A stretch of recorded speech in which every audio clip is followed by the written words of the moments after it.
Nagbabala si Pangulong Rodrigo Duterte na kukunin ng gobyerno ang lahat sa Manila Water at Maynilad. Oras na hindi siya makontento sa paliwanag ng dalawang water concessionaires.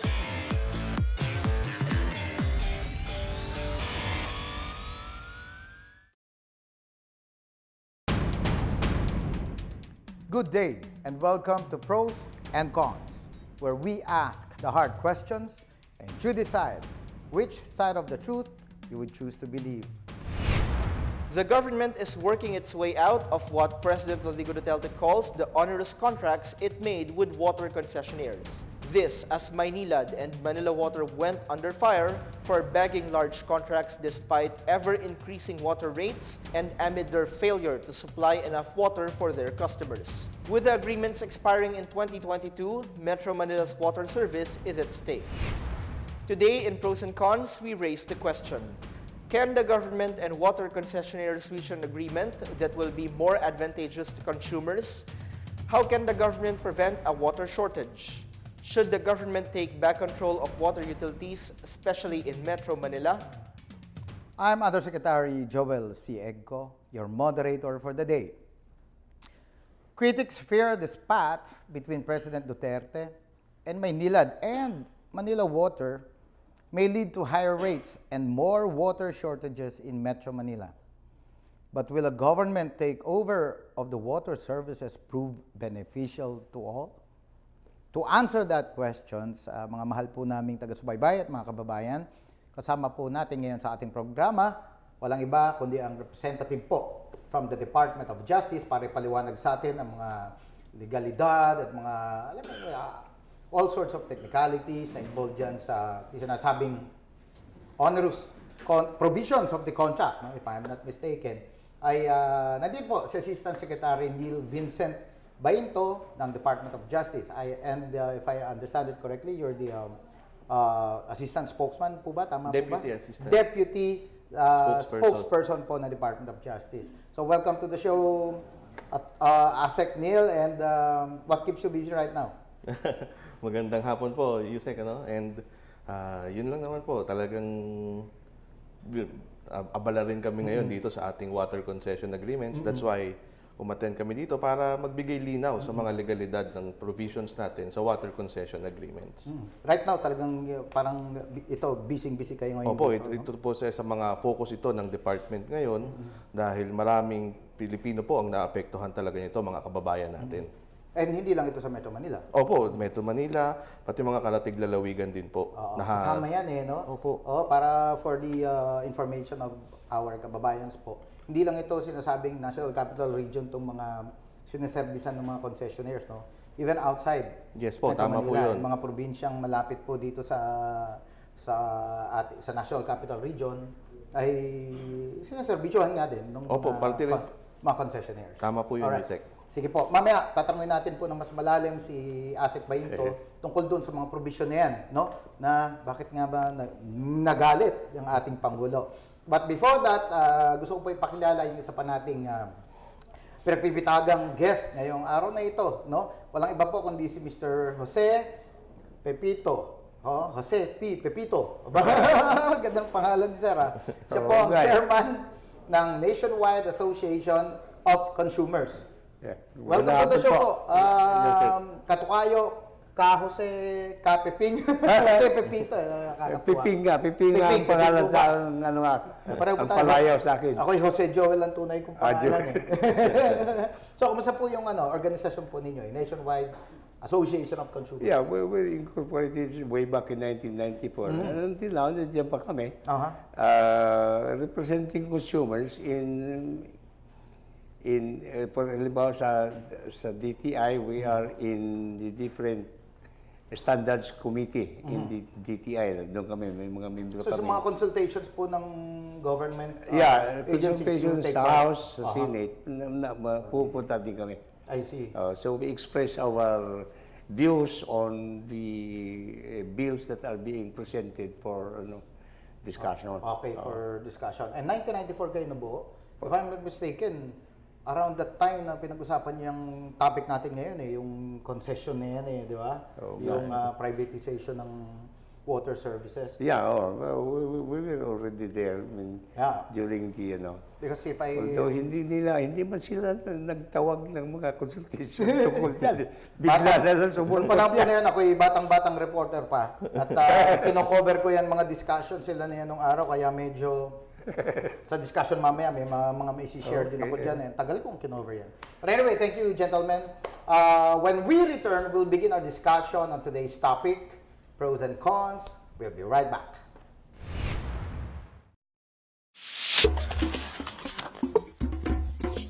With 7,641 islands, the Philippines will never be short on fun. Together, even small acts can make a big difference when it comes to preserving our country's treasures. Let's Save our spots. You can plan a pretty picnic, but remember to keep the park clean. Toss your trash in the right bin. Photos with locals are cool, so make it a habit to ask for their permission first before snapping that story. Respect for our culture and for our people should always come first.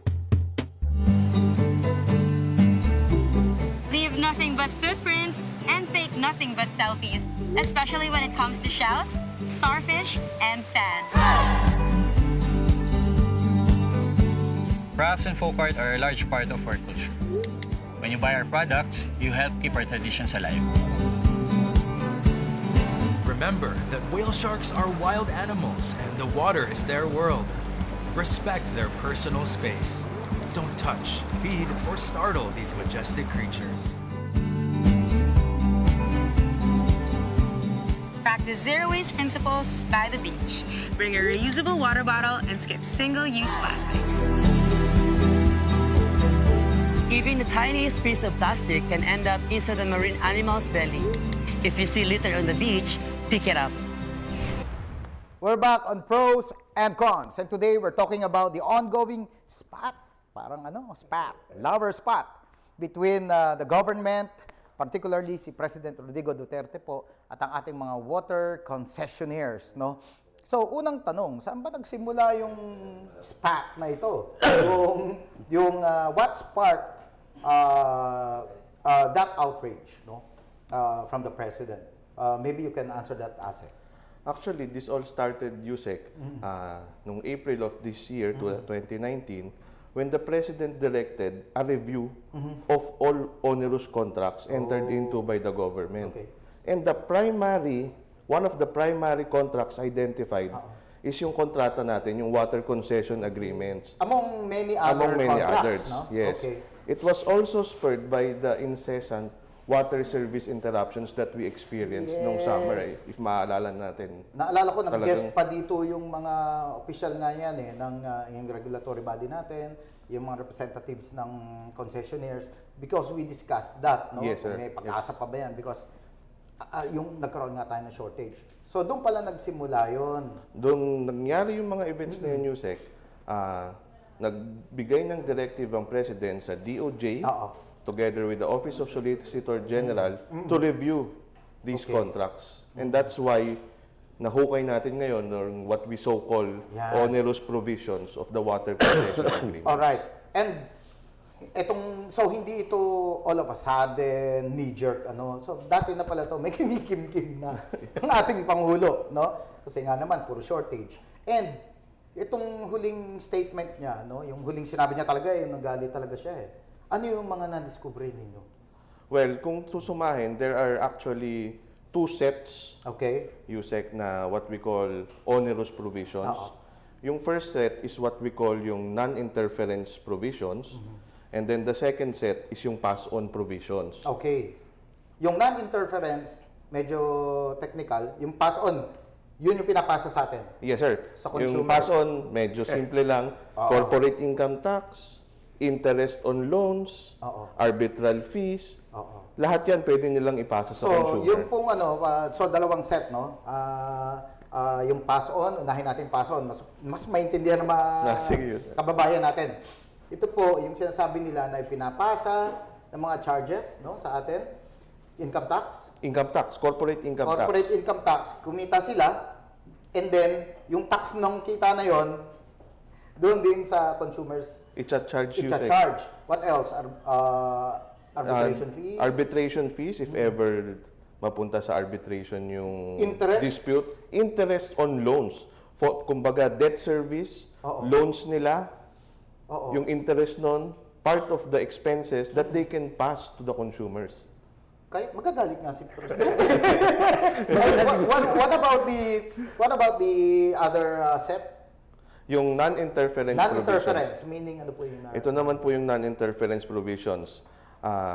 Yung water concessionaires natin were allowed to set the rates. Yung mismong rate na sisingilin nila. Okay. And then the moment that the government interferes, reduces the rate, yung what they could have earned, yung kumbaga, kung hindi natin pinayagan yung increase, yung kinulang, pwede nilang singilin mula sa gobyerno. Gobyerno pa magbabayad? Gobyerno pa magbabayad, Usec. Yun po ang Kapiping, ayoko kasi Asec ang tanungin ko dito. Mas maganda ikaw na sumagot. Hindi, Makatarungan ba yun? Yun ang problema. Kasi kung gobyerno magbayad, saan ba galing yung ibabayad sa Taxpayers gobyerno? money pa rin. Tao din. Sa atin din yun. Sama, tayo din ang nagbayad noon. Pero do you agree na sinasang-ayunan niyo po ba yun? Mga findings na sinasabi, mga pass-on, hindi ba natin nakita ito nung araw? Yun nga ang at that time, ang na-notice namin, yung pass-on doon sa corporate income tax. Sabi ko, bakit sila ang nagnegosyo, sila ang kumita, bakit tayo magbayad ng boys? Sabi ko, sila kumita, sila ang nagnegosyo, dapat sila magbayad. Tapos nandun pala yun. Tapos yung Anong naging pakiramdam ninyo? Nabaltaan ninyo, di ba? Nagalit nga sa presidente. Hindi, yung nga.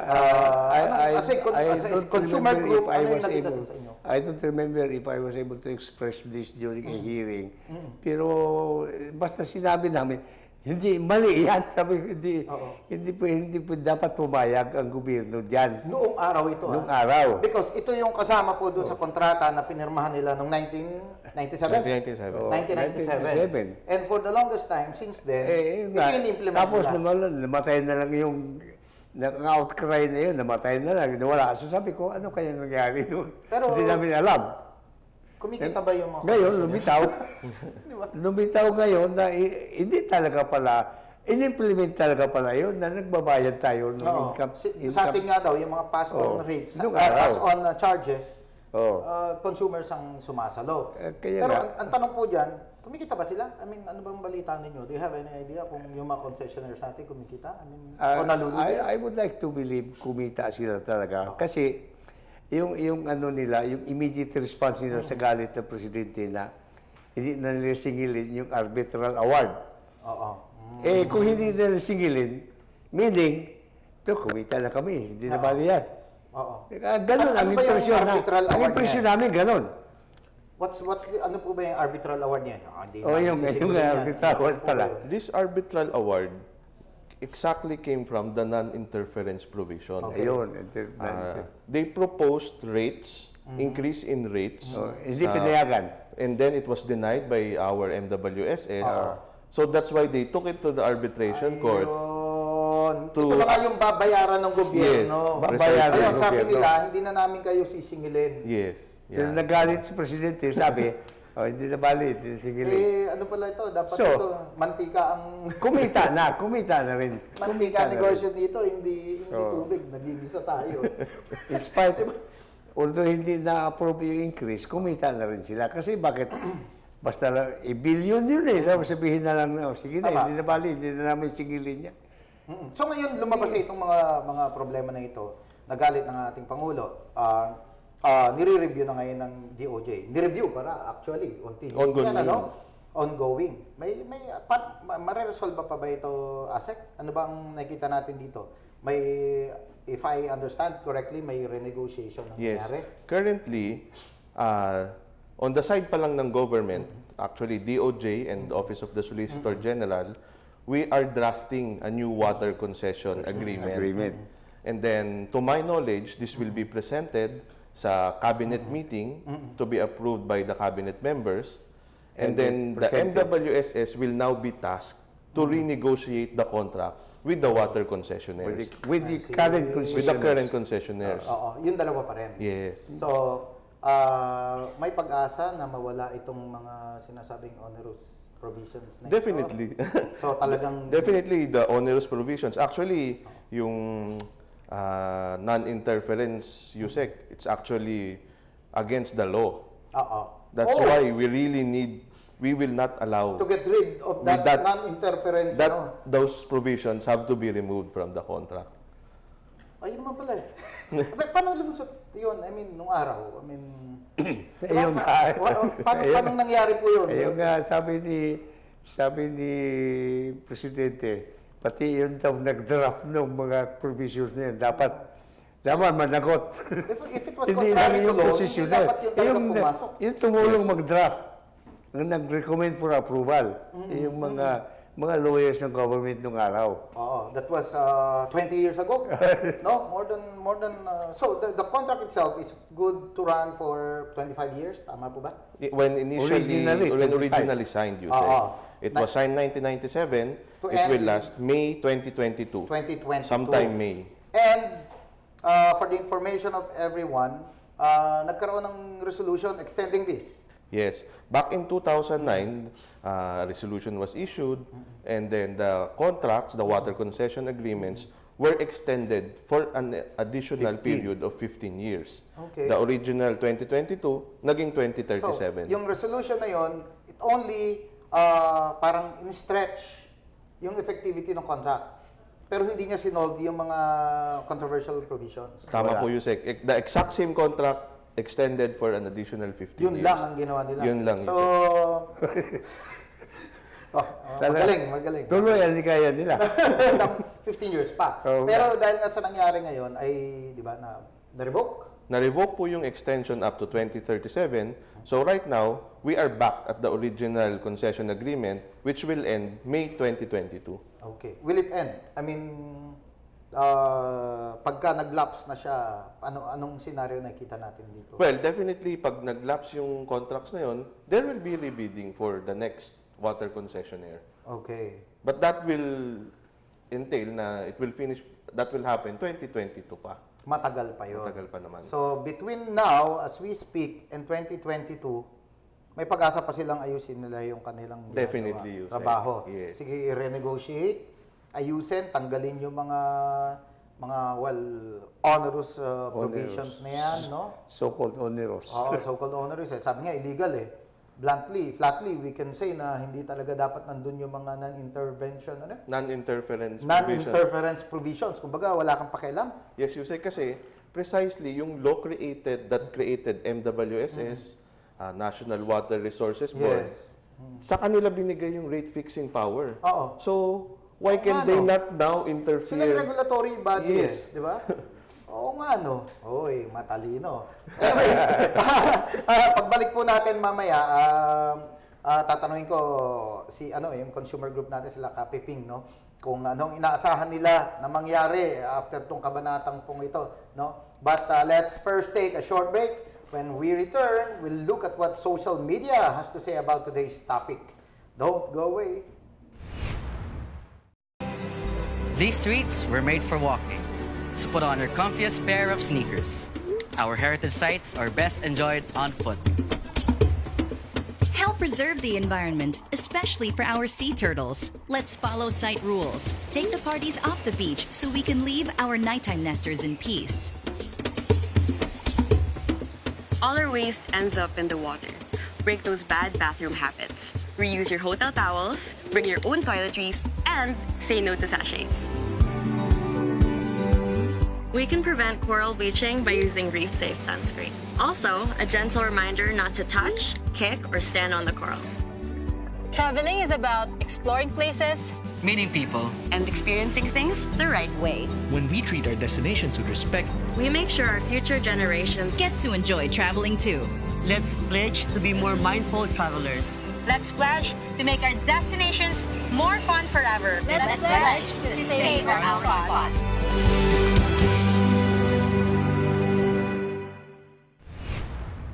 You're still watching Pros and Cons. Let's now look at what netizens are saying about our ongoing subject matter. Tungkol po ito sa water concessionaire, kung saan talaga namang recently ay nagalit ang ating Pangulo. At Alam nyo, Asec and Kapiping, meron tayong poll question no, sa Philippine News Agency website kung saan bumoboto yung ating mga kababayan. Here and abroad, ano po ito? Walang pinipili ito. Open po ito. Open media ito. So, ang question natin, dapat bang ibalik sa gobyerno ang pamamahala sa supply ng tubig, lalo na sa Metro Manila? Should the government take back control of water utilities, especially in Metro Manila? Yan. Ito po ang resulta ng ating botohan. Ang oo, sabi nila, nagsasabing oo, 97%. At siyempre, yung natira, 50%. Ayaw nila. Pero ito, daming bumoto. Kasi sobra. At talaga namang grabe ang napakadaming komento ng ating mga kababayan. Pero basahin ko po itong dalawang magka-kontrang pananaw. Unahin na natin yung kay Alexis John Cristobal. Sabi ni Alexis, yes, at i-check nyo ang lahat ng mga kontrata ng mga concessionaire sa buong bansa. Ano status ng mga yan? Example, sabi niya, LRT contract deal, and ano yan? Na yan, mas malala din, sabi niya. Tapos ito naman, ito yung sasabi mo kanina na mga contracts na pinapa-review, no? Kasama ba yung LRT doon? I'm not aware. Wow, okay. Sige. Ito naman sabi ni Daniel Duma Raos. Sabi niya, I don't trust the government running it. I think we are better off under a private entity, but this time, and even closer government scrutiny and thorough audit is advised. Yun. Alright, so makikita po natin ang opinion ng ating mga kababayan. Although sinasabi nila na marami nagsasabi na 97% ng mga pollsters natin balik sa gobyerno. Pero just the same, may mga nagsasabi rin naman na wag na, mas okay daw sa private. Tanungin ko na yung veterano. Veterano, consumer. Kapiping, ano sa palagay niyo? Mas okay ba sa gobyerno ang control o ito pa rin, privado? Even before, we say that it is good to give it to the private sector because during that time, kaya nga nagkaroon tayong crisis because we blame the government for inefficiency at that time. Now, however, I don't know if that is legal to give water resources, which is a basic resource for everybody, ibigay mo sa private. Yun ang hindi ko sigurado because there may be legal questions regarding that. But that is why, andyan pa rin yung regulatory bodies. No? Yes. National Water Resources Board. MWS. MWSS. Yeah. So, ang problema nga, tama po kayo ano yan obligasyon ng gobyerno. Baka may legal implications yun So, hindi ibigay give up ng gobyerno like what has happened regulatory powers. No? However, itong kontrata, yun ang problema. yung non-interference, kumbaga ikaw ang regulatory body, pero wala kang pakialam dito. Wala kang pakialam. Ito gusto namin, pagka nalugi, bayaran mo. Ganun. Ganun yung dating. Tama po ba? Baka magkamali ako ayokong masisi ng mga kababayan. Well, definitely, pag binalikan nyo yung water concession agreements, may mga formulas dyan, may mechanisms.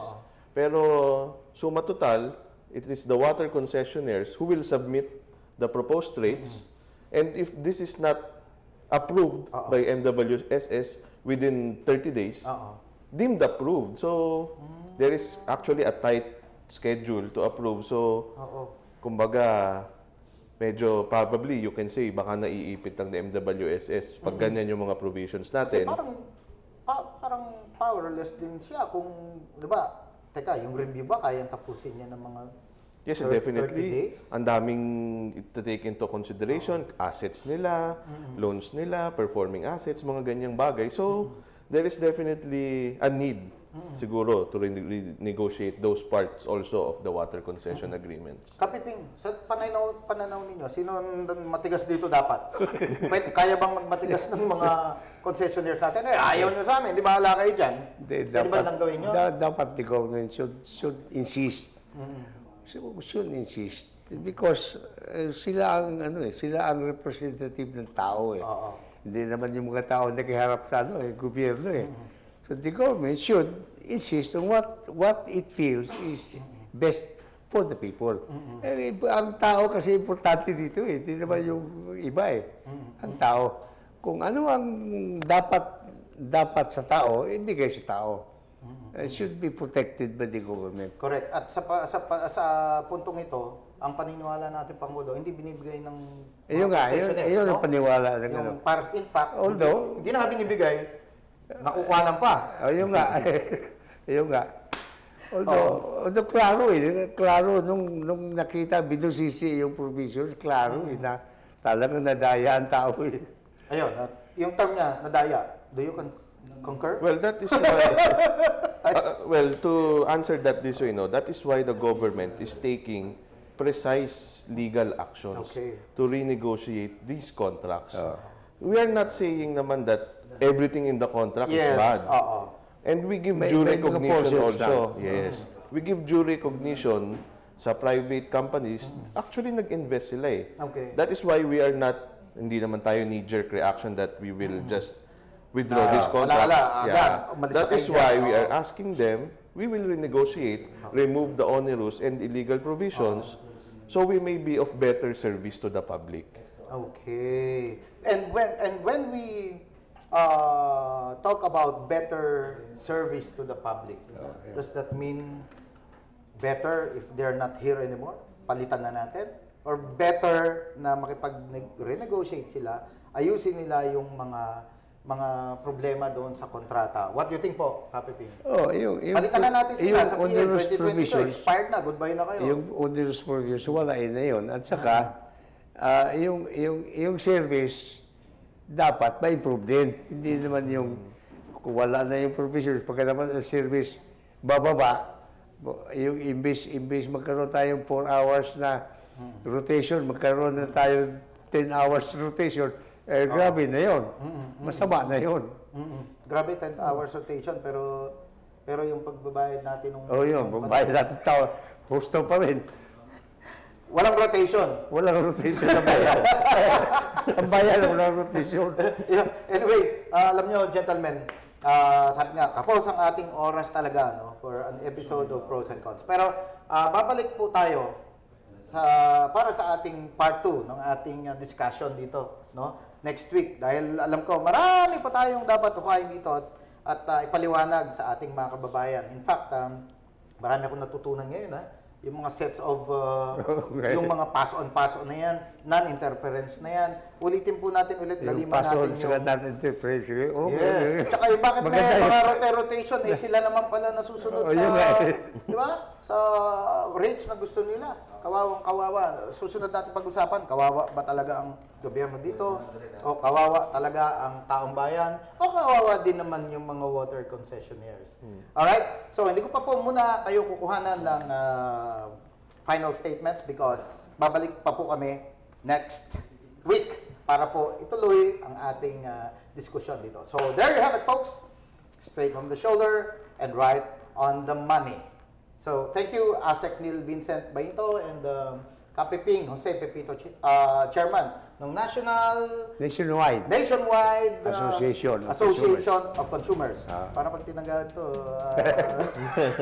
asosasyon ng mga parang mga misis natin. We wanted to use national. Yung pala, hindi daw pwede national. Kailangan nationwide. The word national is only reserved for the government daw. Kaya nationwide. Kaya naging nationwide. Bureaucratic yung national. Alright.